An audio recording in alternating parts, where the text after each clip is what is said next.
In today's video, I'm going to teach you how to send GIFs in Slack. Let's start by getting into Slack. Open your web browser and head to Google. In the search bar, type Slack and press Enter. Click the official Slack result to open it, and if you're prompted, sign in the way you normally do. You can follow along in a browser or the desktop app. The process is the same either way. Once Slack opens, choose the channel or direct message where you want to share a GIF. Think about your audience here.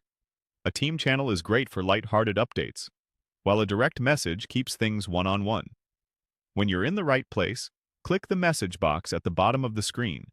You should see the blinking text cursor, which tells Slack you're ready to type. This matters because the GIF will be inserted exactly where your cursor is. On Windows, press the Windows key and V at the same time. This opens the Clipboard panel, which on many versions of Windows also includes quick access to emojis, K-emoji, and GIFs. If you don't see the panel appear, it may be disabled on your device or restricted by your organization, so just know that behavior can vary depending on your setup. In the panel that appears, look for the GIF option and click it. You'll now see a gallery of popular animations, often with a search field. This is where you can browse categories or type a keyword to find exactly what you need. Maybe a quick thumbs up, a celebratory moment, or something that makes a status update a bit more fun. When you find a GIF that fits the conversation, click it. That action will drop the GIF right into Slack's message box, usually as a preview. Take a second to make sure it looks right.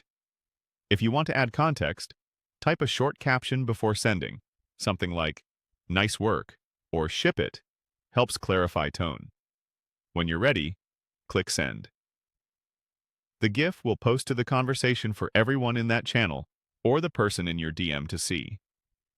If the preview doesn't appear immediately, give it a moment. Sometimes Slack needs a second to render the animation. And if the panel didn't insert the GIF, click the message box again and repeat the selection. A quick tip: keep it relevant and respectful. GIFs are great for celebrating wins or adding personality, but make sure they align with your team's culture and any workspace guidelines. That's it. Simple, quick, and a handy way to add a little life to your messages in Slack.